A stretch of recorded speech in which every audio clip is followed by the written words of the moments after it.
Hello, everyone. Thank you for joining us today, and welcome to today's Insight session on interactive training skills for engineers with Roger Grannis.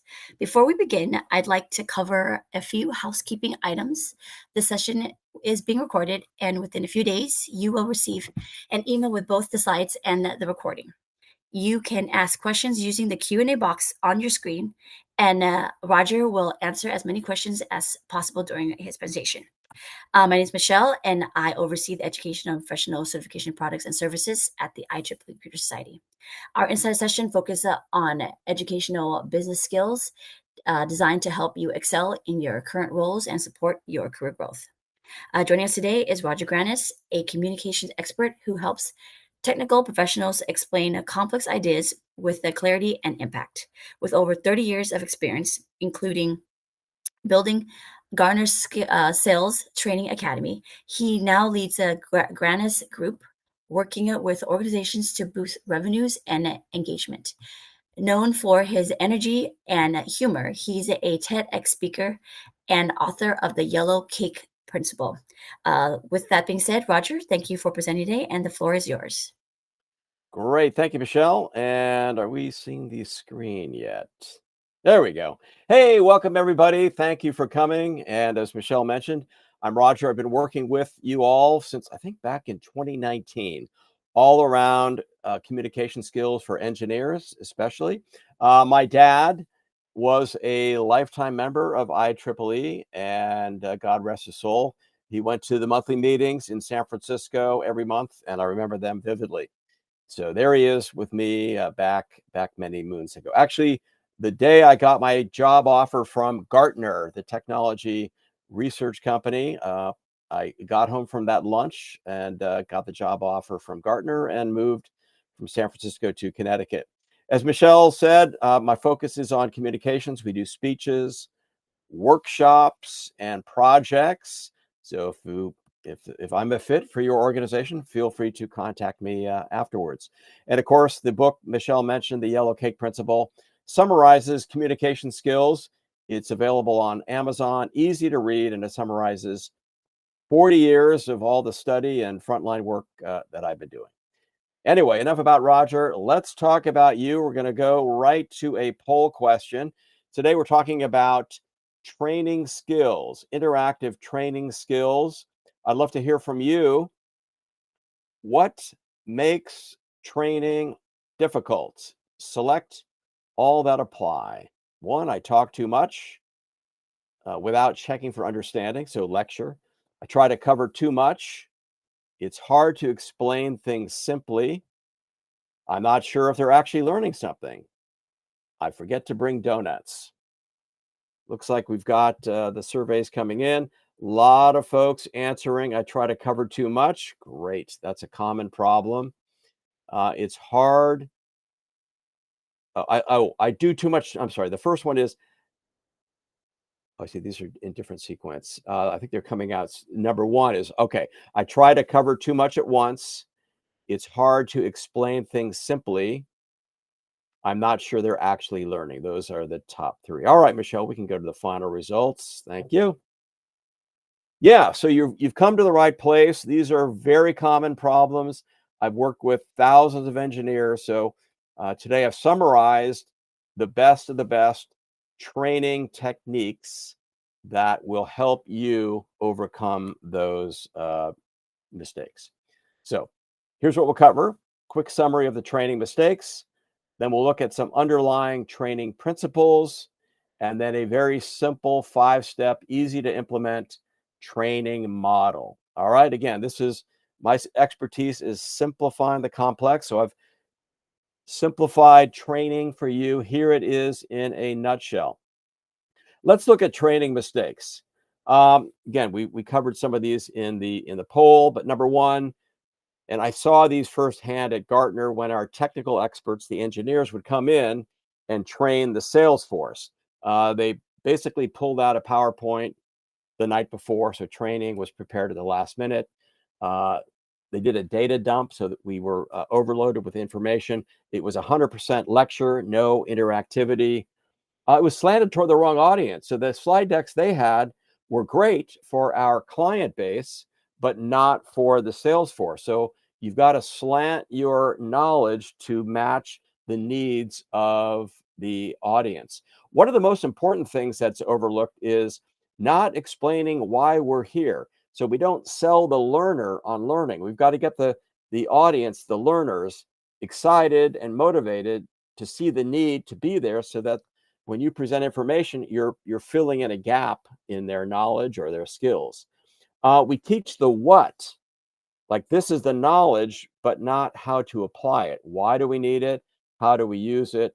And often a huge mistake is we think one training session, a one and done, will solve the problem. There's no pre-work, there's no reinforcement or follow-up coaching. So those are the training mistakes we see. Again, we're going to help you overcome those. All right, so let's look at agenda item number 2, training principles. I want you to think for a minute about your favorite teacher. Who was your favorite teacher? Maybe in elementary school and high school or college or graduate work. Maybe it was a sports coach. Maybe it was a leader in an extracurricular activity, sports, scouting, at your church or synagogue, your mosque. What made your favorite mentor really good? And just, if you want to just think about that, and if you have a second, just type your answers into the Q&A so that I can read those. But think about, what was it they did that helped you learn, made you excited about learning? How did they present the information? How did they get you involved? So think about that. And I'll share with you my favorite teacher. So my mom made us take all the sciences in high school, biology, chemistry, physics. My sister did great. I had no interest because the teacher didn't tell me why these topics were important. So I begged my mother to take auto mechanics, right? Working on a car, my senior year. And oh, great. Thank you, John is answering. His favorite teacher seemed to care about your progress in learning. A social teacher was helpful. Mathematics, played math games, right? Made it fun. Doing games in training is very helpful. Thank you, Claire. Thank you, Vera. Thank you, John. So as I was mentioning, my favorite teacher was an auto shop teacher. My mom didn't particularly want me to take auto shop, but I begged her. Anyway, I learned more about math, chemistry, and physics in auto shop than I did in math, chemistry, and physics, because he did these things that our good teachers do. Number one, he broke the car into small packages. Instead of just teaching abstract concepts, he broke it into components: carburetor, electrical, brakes. Each part of the car was a package, and each had a learning module, self-training, and then classroom. And each one had a monetary value, so that in the US dollars, if you did the carburetor package, you earned $100. If you did the electrical package, you earned $200. Anyway, at the end of the year, if you had earned $1,000, you got an A, $800 a B, and so forth. So he broke it into components. He cared. A number of you mentioned that. He showed why it mattered, divided concepts into small chunks, simplified the complex. He involved us. A lot of hands-on work, competition, money, and he motivated through incentives. And then Lynn mentioned in our chat, showed their enthusiasm for this subject. Absolutely. Made a connection with me. This is from Joe. And me to the subject. He lit a fire for interest in the subject. What a great comment, Joe. I'm just going to underscore that we don't want to just go in and do a data dump. We want to get them excited to learn. We want to get them involved, explain what, let's understand their pain, and that your training will help them remove the pain. Here's a concept: telling is not training. Here's a quote from Confucius: "What I hear, I forget. What I see, I remember. But what I do, I understand." We want to get people involved. Now, this is a 1 hour. Frankly, I'm kind of doing a data dump for you, so I'm not doing what I'm saying we should be doing, but I'm trying to get some interactivity through the polling questions. Now, in a full day workshop, we would have table discussions. You would be involved throughout this, but this is a quick executive summary in an hour. Here's a chart that shows learning retention rates by method. Again, the bottom line here is people retain content when we get them involved. If they're immediately having to teach your topic to somebody else or immediately use the knowledge, retention is 90%. If you get them to practice, retention is 75%. Discussion groups, one way to get people involved. You present some information or some questions, get them to discuss what they think the answers are, then you see if the answers are correct or not. Demonstration, 30%, audiovisual, 20%, reading, 10%. Look at that. If we just present information, retention is only 5%. So again, underscore, get them excited, get them involved.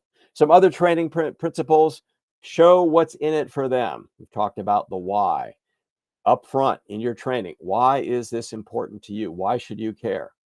We want to aim for behavior change, not just transferring information. Get them to change their beliefs, their motivation, their skills, and avoid too much information. Too much information shuts down the learners. People have different learning styles. Some like to see the information, some learn better by doing, others by listening. So have variety in your training.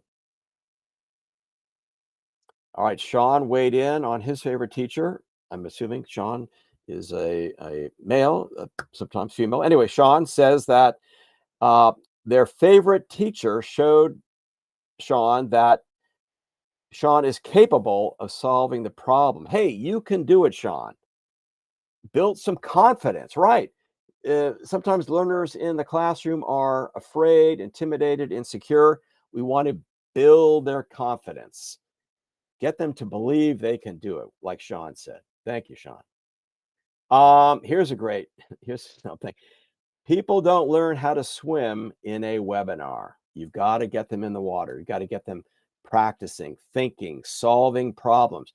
You present a little information, then have them chew on it. I'm told that you should have some level of audience engagement every 9 minutes, even if it's just a quick quiz on the screen or a quick share an idea with the person next to you, especially in today's world where attention spans are so short. All right, so we've covered training mistakes, some underlying training principles. Now let's get to the real good stuff here. The training model. Okay, there's an industry standard in the learning and development world, and it's called ADDIE, ADDIE. It was developed by the former head of the Society for Training and Development in conjunction with Florida State University. Here's what ADDIE stands for. First of all, analyze. A, analyze the audience. 2, design. Design the training conceptually.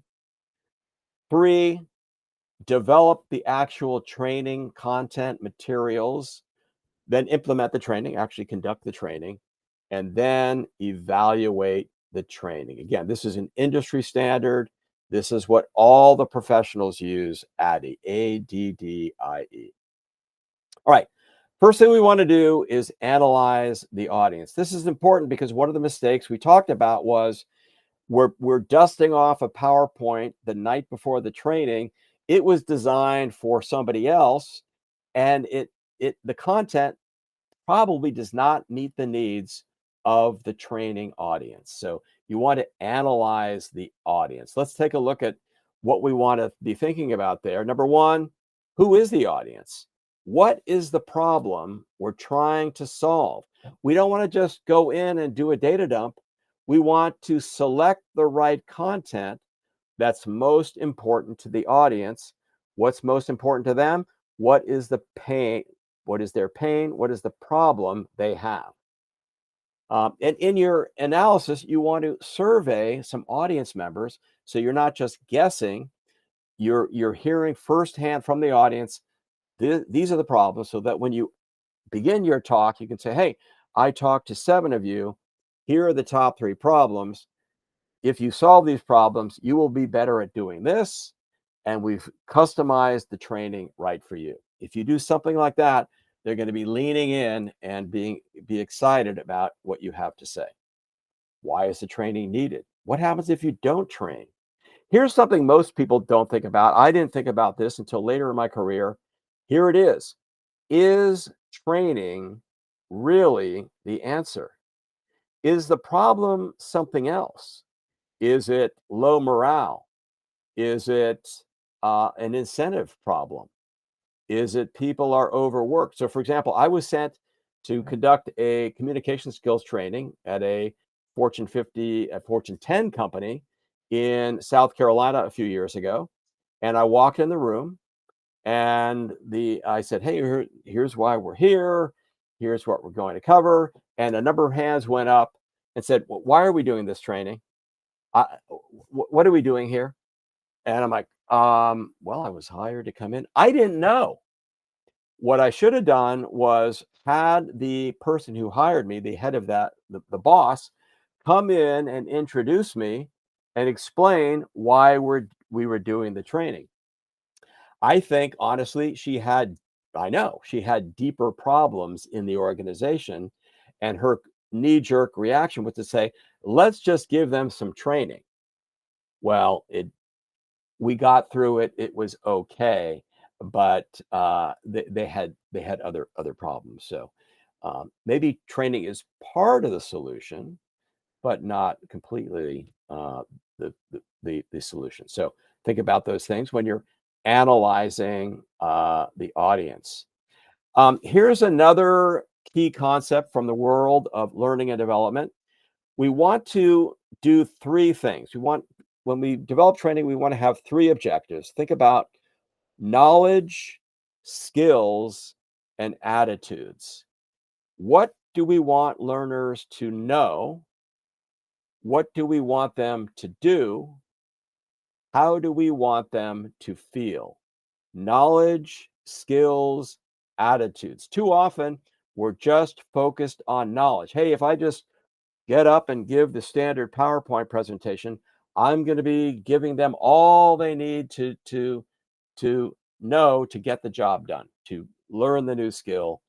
We want to think about skills. What specifics do they need to do on the job? And what attitudes towards these things do we want them to have? Okay, makes sense? We want to then, we've gathered the need, we've identified the things that we want them to know, do, and feel.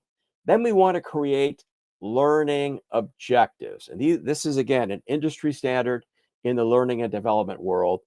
A learning objective has 3 parts: an action verb, the content, and the context or criteria.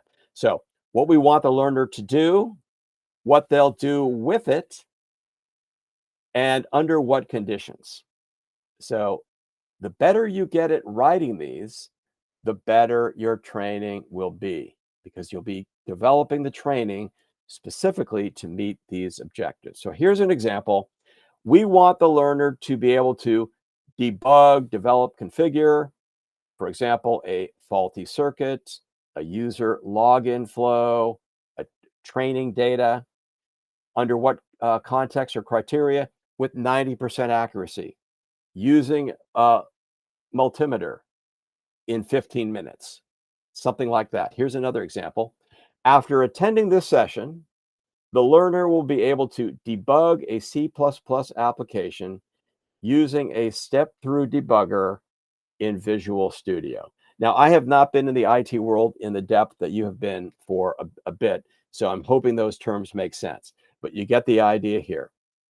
Verb, content, context. When I apply to speak at conferences, I have to, as part of the application, tell them what are my top 3 learning objectives. And if they're not written in this format, I'm not going to be speaking. So again, these are this is the industry format. All right, Michelle, we're going to go to poll number 2. Are you ready? Get your fingers ready, my friends. What helps learners retain information the most effectively? Reading the material, listening to a lecture, watching a video, saying and doing something themselves. Oh, we've got some smart people here. Yes. Look at you. 85% saying and doing something themselves. Absolutely. Yes. All right, Michelle, I think we can stop the poll now. There we go. Yes, you got it right. Number 1 is saying and doing something themselves. The others are valuable, but the one that helps learners retain the information most effectively is D, getting them involved. And we're going to show you all kinds of ways to do that. It's a lot of fun. All right, we've analyzed the audience. Now we want to put together our outline. We want to design our training program. Now, here's another concept to think about, because in your shoes, one of the challenges you mentioned up front in our survey was, I feel like I've got to give them too much information. So what we want to do here, one idea, is to not think of training as a one-time event, but that it's going to be spread out before, during, and after the training. Similarly, we can prioritize the content into the most important things they need to know, the nice to know, and what would be good to have, but like a reference tool.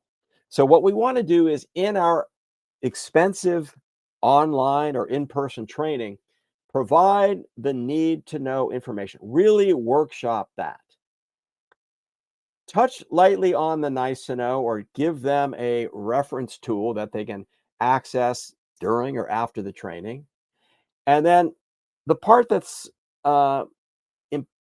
somewhat important, but doesn't need to be covered in the training, give them a list of where to go for more information. Maybe it's a database at your organization.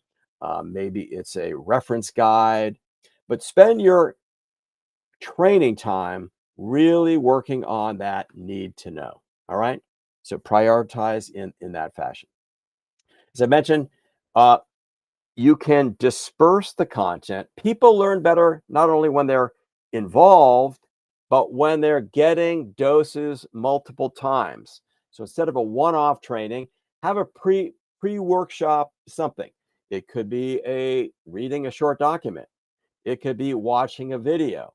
It could be having a conference call or a webinar.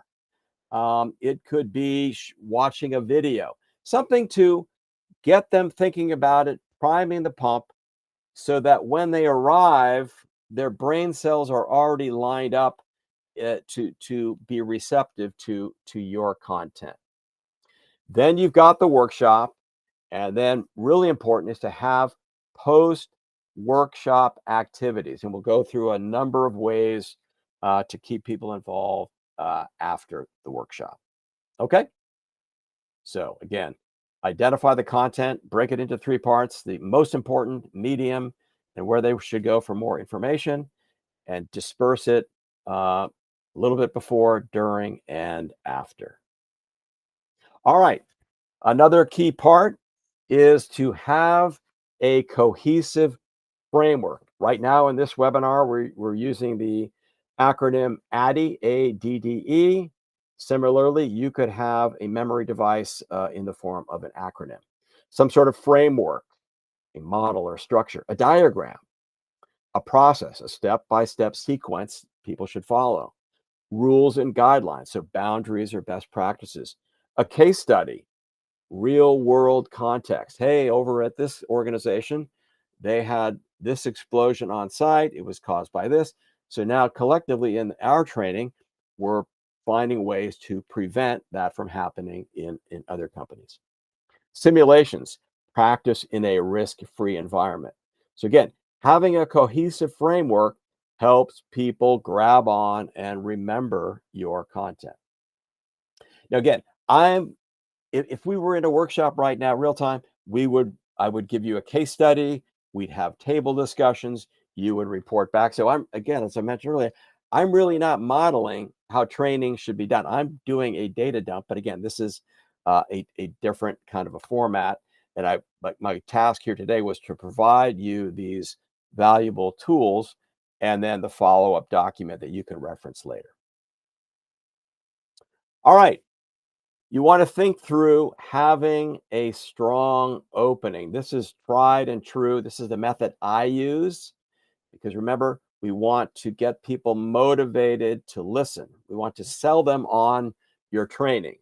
So, first of all, you need to be credible in the eyes of the people in the classroom. So, I recommend you have somebody in authority introduce you, like Michelle introduced me.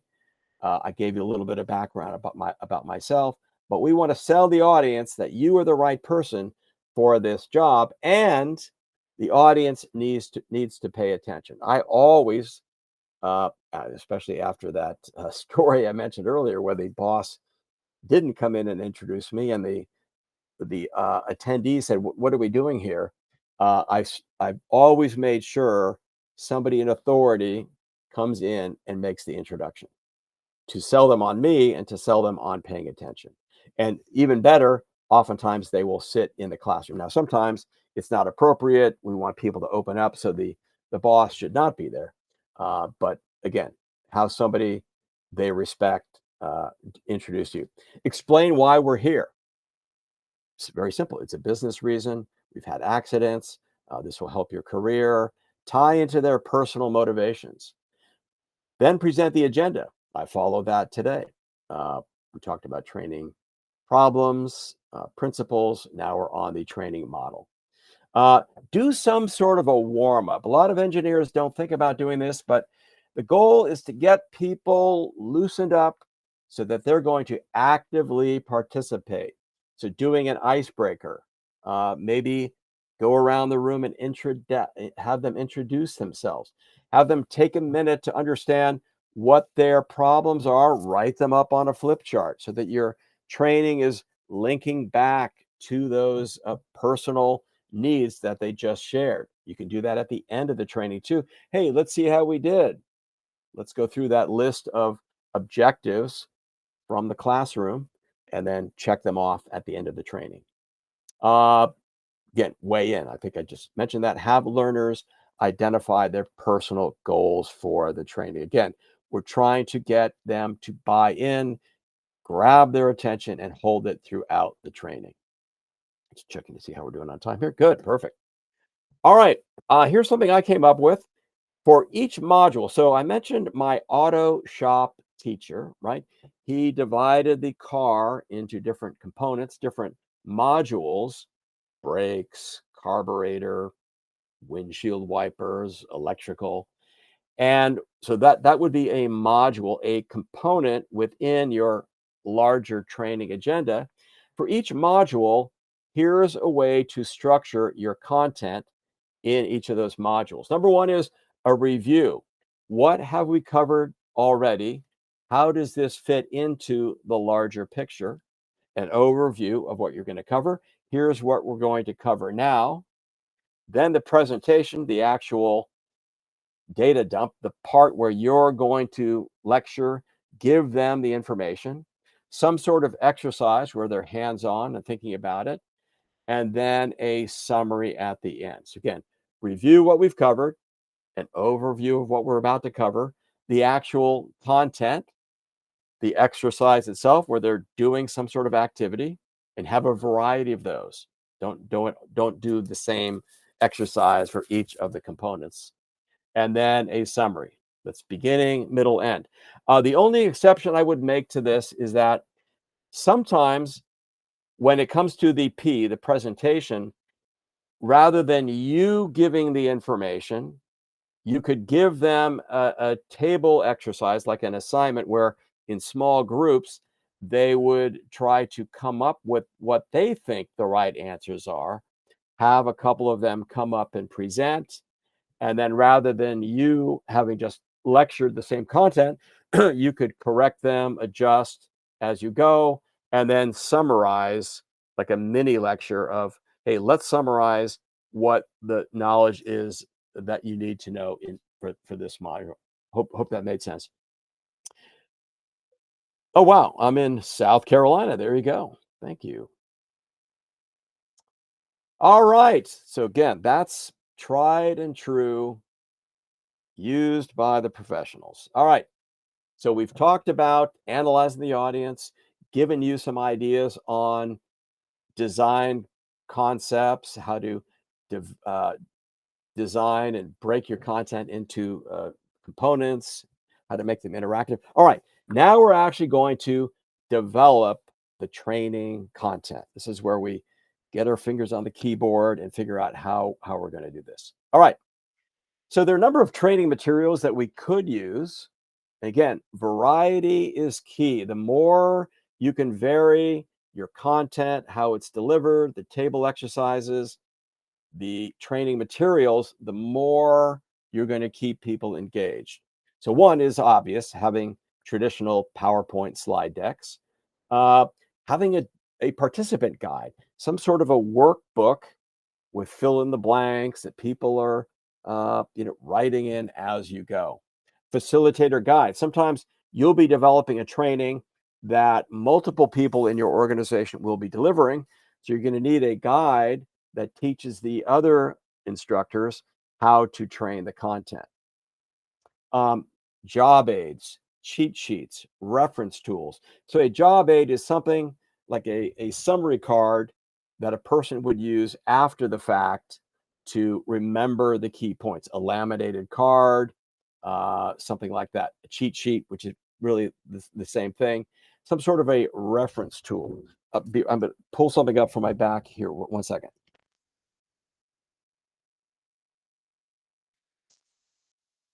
So I just went to a car wash in my neighborhood, and they were giving a free car wash, and I was really impressed with the salesperson. He asked really good questions. He got me engaged, and he used this. I'm going to call it a job aid or a cheat sheet reference tool, but it had all the key points that clearly he was trained on. So if you've got something like this, a person can keep at their desk after the training. Woo! They're going to love you for it. Just summarizing the key points, easy to reference guide. So those could be one of your training aids. E-learning modules or videos, right? You can use a number of ways to transfer your knowledge, skills, and attitudes to the learners. Now here's some things that I think you're going to like. Typically, the audiences that I work with, technical experts, teaching them these skills, only think of, oh, I've got to get up and lecture in PowerPoint. So here are a number of activities you can do. Simulations, get them hands-on, right? Here's a situation. How would you solve it using the skills we just learned? Role plays. Maybe I'm teaching conversation skills. Hey, let's practice this. Do people like to do role plays? Not really, but do they learn when they're doing them? Absolutely. When you create a fun space, you could even create a competition where pairs of people get up in front of the room and the best role play wins. You could have them do funny role plays. You could have them do examples of the worst case scenario. Gets people to laugh and loosen up. Quizzes and knowledge checks. I'll have a quiz at the end here, but throughout this, I could have inserted 4 or 5 quizzes. Just don't have the time in an hour. You've covered a module. Let's do a quick quiz. You could put it up on the screen. You could have them do it in small groups. They could workshop a case study, do hands-on exercises or labs, play games. People love to play games. You could do Jeopardy up on the board. There are online games you could access. You can make up games, crossword puzzles, quizzes, what have you. Play games. All right. Now, another key component of training, depending on the importance, is to have assessment tools. How did we do? Is the training effective? People in upper management love to see the results of the money you're spending on doing training. So you could have a pre and post test, show that here's how the audience did before, here's how they did at the end. Maybe it's right after the class, maybe it's 6 weeks later, maybe it's 6 months later. So pre and post test. Some sort of scenario for evaluation. Maybe it's an observation. Maybe it's passing a test. Uh, maybe it's a scoring guide. All sorts of assessments you could do to measure the effectiveness of your training. You may want to also consider using media and visual, so diagrams, screenshots, charts, have videos or animations, use infographics. Again, visuals help break up the monotony of training. So using those things. I think I've got another. Let me go back here. Okay, yeah, I got that there. Good. Some PowerPoint tips. Now, I have done for you all at least 2 sessions over the years that are recorded in your database, and Michelle can explain how to access those later, on PowerPoint tips. So there are whole webinars on these, but I'm going to summarize some of the key points. Number 1 is have one idea per slide. So break complex slides into multiple slides. Use pictures and bullets. Don't put your script, like what you're going to say, up in the PowerPoint. Drop it into the notes section and be able to speak from bullet points.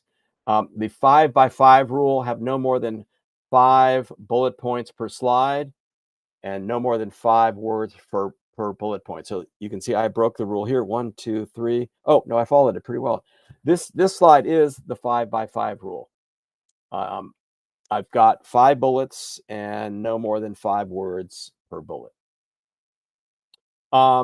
Put all the details in a handout, or you could have 2 different PowerPoints, one that you're speaking to, and then maybe one that's a reference tool later with all of the details in a PowerPoint format or a Word doc or something to that effect. Again, that was real quick. Okay,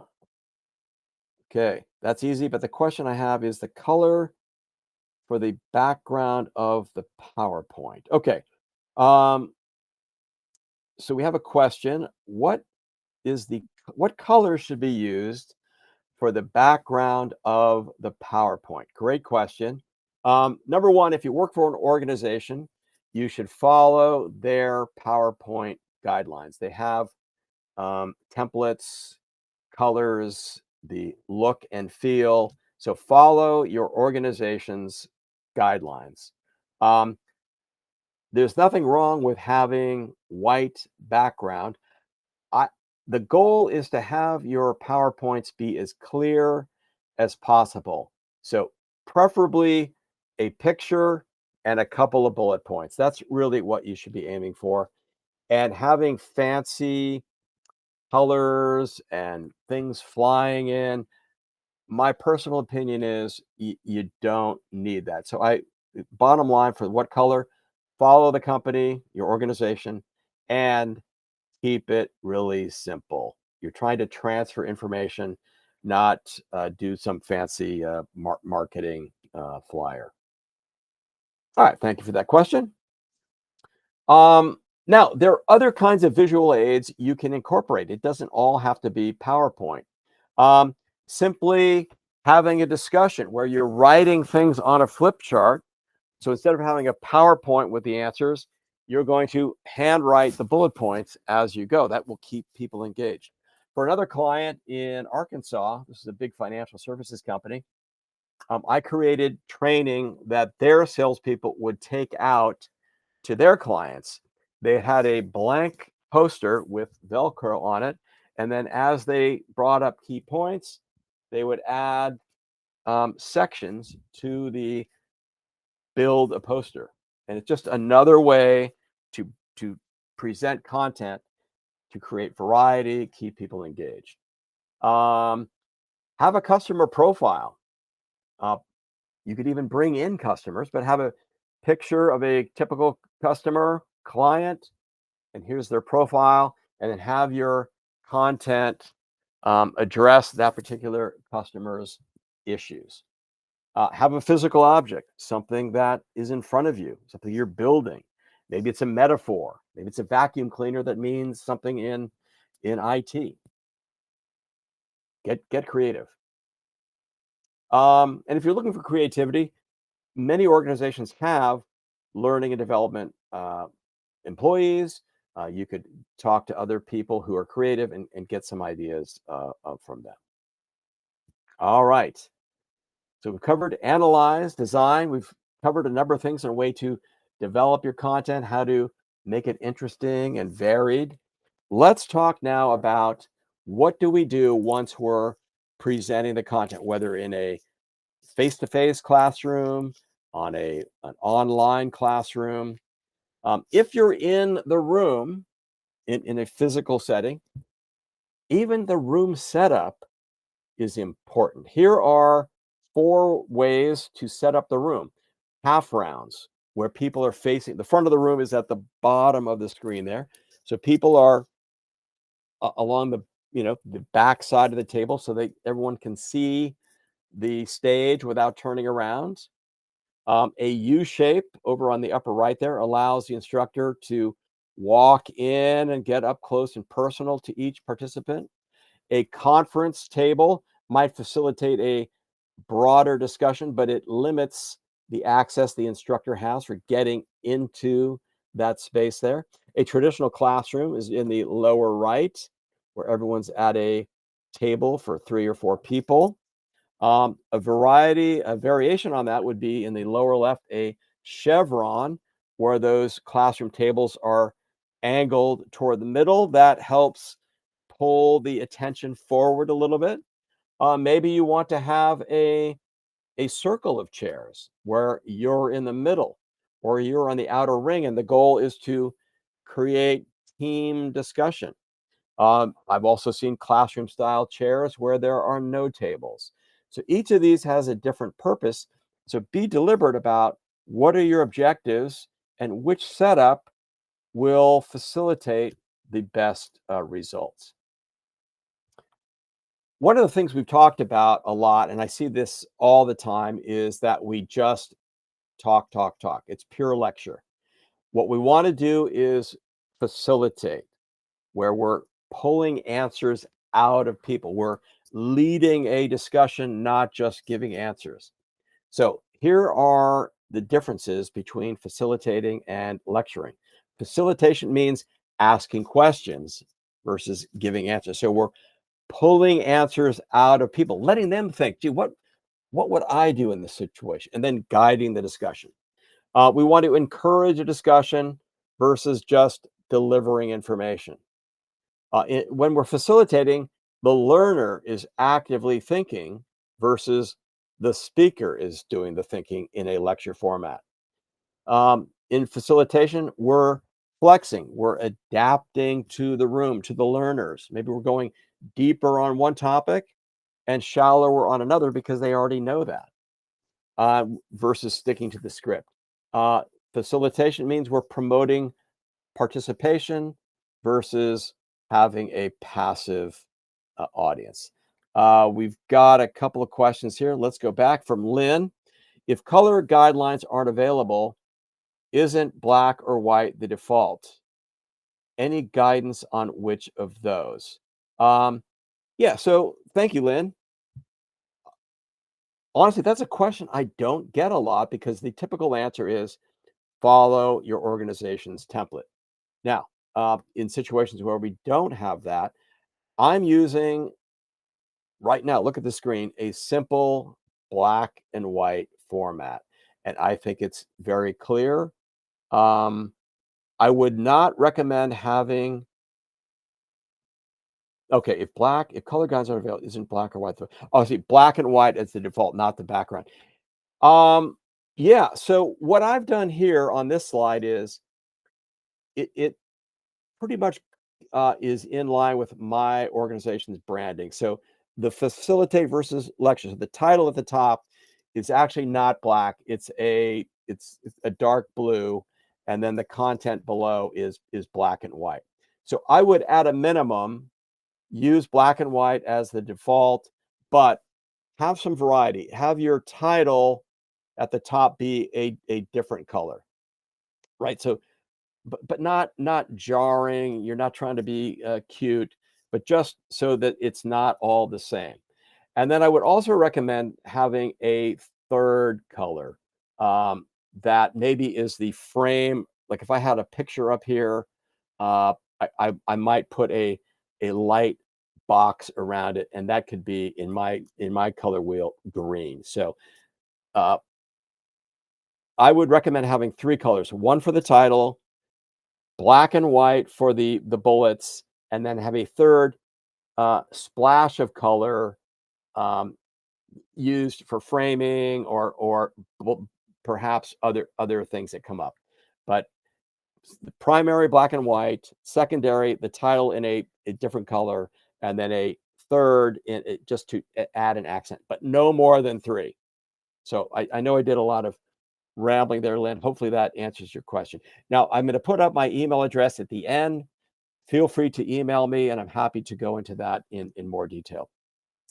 Okay, we've got another question. Should a trainer be moving in the room or stay in just one place? We're going to answer that in a second. Great question. And got it. So I'm going to answer that in just a second. All right, great. Okay, good. Thank you for the questions. Oh, here it is right here. So the question is, where should the instructor stand? Number one is move the stage around. Do not stand in one place. Move it to the left, move it to the right, move it to the middle. You can move it around the room. I've seen really effective trainers in a classroom style move down the move down the aisle, look up at the screen, make a couple of points, turn to the row to the left. What does row 6 think about this? What would you do? What would someone here do about that situation? When you move into the audience, you're really breaking the fourth wall. People get a little uncomfortable, but it's a good thing to do. Avoid anchoring. Don't get stuck in one spot. Remember to connect with the people. Don't read the screen a lot. Be present, react to the room, read the room. Sometimes you can tell when people are yawning or they're maybe glazing over. You can say, hey, it looks like we might be ready for a break. Am I reading that right? And people go, yes, we need 10 minutes. So great. Hopefully that answers the question there. Great question. Thank you. And by the way, from your point of view, if you're new at this, it is uncomfortable to move around, even moving back and forth in the front. It's like, I want to, you want to stand by a pillar and kind of hide. No, practice, move out to the audience, move around the side. It really builds your skill set and confidence. All right, we've analyzed, designed, developed, talked about some ways to implement. Now, how do we evaluate our training? Now, this is another industry standard. All the learning development professionals use it. It's the Kirkpatrick method from the University of Wisconsin over here in the US. And let's see, a couple more questions coming in. Let me just go over this slide, then I'll jump back to the questions. All right. So evaluate. There are 4 levels of training effectiveness. How do we measure the effectiveness of training? Level 1 is a reaction. This might be a survey at the end of the class. It's called the smile sheet because people tend to be happy then and say nice things about the training. It's really just a quick reaction. It really does not measure long-term payoff. So a level 2 evaluation is learning. Did we increase the knowledge and skills of our participants? So they take a test, they do a demonstration. That's good, and that might be all you need. Now, level 3 is behavior change. Long term, did our learners, our students, really change their behavior? Um, we might measure that in on the job observation 3 to 6 months after the training. And then level 4 is results. Did it actually result in fewer deaths on the job, lower turnover, higher client satisfaction? Those are key business metrics. So, did your training actually move the needle? And your senior executives paying for your training will want to know that. If you build in that measurement into your training as you're even upfront, say part of this training, we're going to do a 6 month evaluation after the fact to ensure that we had significant business impact. So again, typically those of us new to this, we think a survey at the end of the training is measuring and evaluating. It's not. Those other 3 levels are important to consider. All right, let me jump to the questions. What would you recommend for an AI bot that will replace the lecturer? Great question. I'm going to be completely honest. I have no idea. And there is a smile there. So, Tatiana, perhaps you're making a funny joke. I don't know. That's a great question. What is the maximum number of attendees per session? Another good question. There is no limit to that. It depends on your goals. So if I'm teaching presentation skills or interpersonal skills, I know that 10 to 12 people is the right number to have in the classroom. If I'm doing a high level workshop at a conference, even where there's going to be some interaction, I can have 100, 200 people in the room. So the answer is it depends on your training. If they've got to learn a hands-on skill, you're going to need fewer people in the classroom. If you're trying to give an overview, you could have a lot more than that. One effective method is to, if you're at a large corporate event or a large conference and you've got the budget to do this, you can have some content in the big room, say the lecture portion, the overview, the getting people excited about learning, and then take the 200 people and then divide into 3, 4, 5 breakout rooms where you'll have a facilitator in each room doing the more hands-on workshop. Okay, I just saw another question come in. Let's see, how are we doing here? All right, I think we're okay. Let me go to Claire. Okay, actually, I missed Pedro. By the way, thank you for asking these questions. These are great. What about when someone in the audience doesn't speak natively your language? Okay, great question. I've been in that situation many times, especially in Europe. So if they hopefully they understand your language, because if they know nothing about your language, you're going to have to do subtitles or have interpreters, something like that. But let's say, let me give an example. So my native language is English. I speak a little bit of Spanish. My wife is Spanish. But I've taught a lot in Europe where we've got people from Germany, the Netherlands, France, Italy, all in the same room, but they all speak English, but not their native language. The rule there is a couple of ideas. One, speak a little bit slower and a little more deliberately. Number two, avoid any terms or phrases that are known to, say, me in America, like let's not split hairs over that, or who let the dog out, or it's not my cup of tea. Those are phrases that I know what they mean, but in Europe, they may not translate. He hit a home run, right? So those are phrases that are culturally known to people in the United States, but not outside. So slower deliberately, avoid phrases, check for understanding. And then I think once you get beyond that, again, you're going to go to interpreter, subtitles, things like that. All right. Currently, this is from Claire. Currently, I'm teaching 100% online. All cameras are off. I encourage student engagement by asking everyone to put something in chat. Good. On a scale of 1 to 10, okay, how much does this apply to your organization? Perfect. I tell them in advance what the questions will be so they pay attention. Great. What else can work in this kind of limited environment?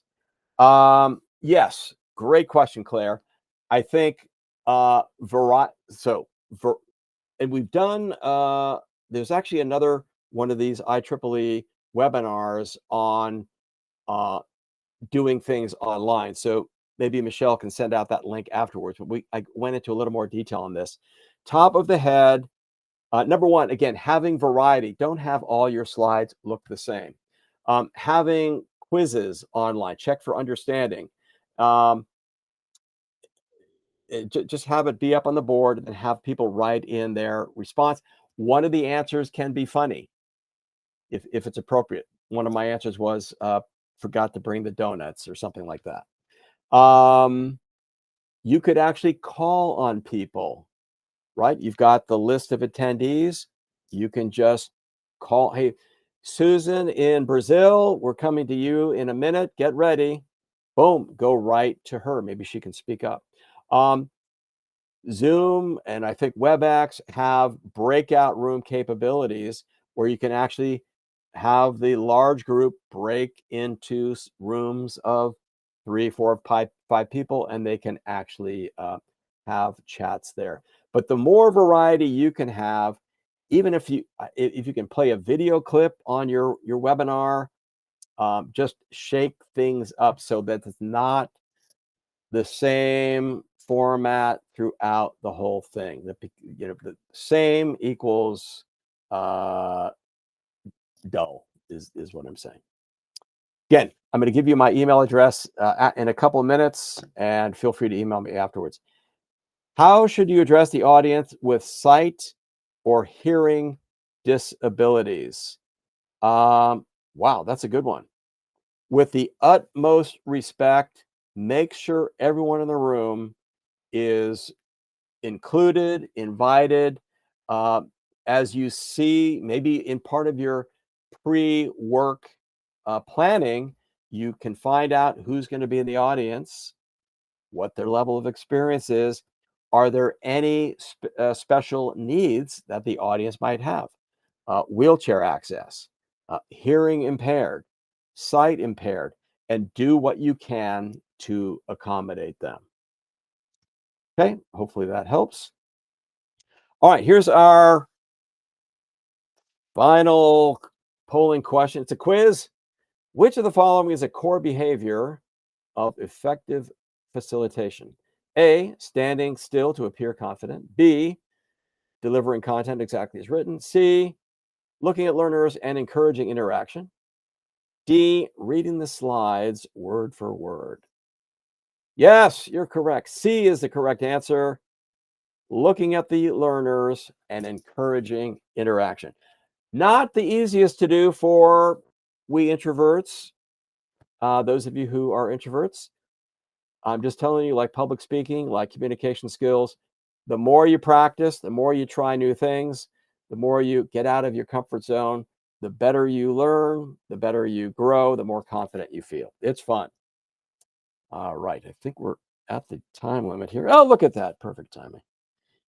Again, I've been Roger. I'm going to give you my email address here in a second. Again, we do speeches, workshops, and projects. I love helping technical experts. If your organization needs one of these things, shoot me an email. Glad to explore that with you. There's my email address. I'm also on LinkedIn. Let's connect. All right. Lynn, thank you. Your chat is broken, but this was very good use of your time. Thank you.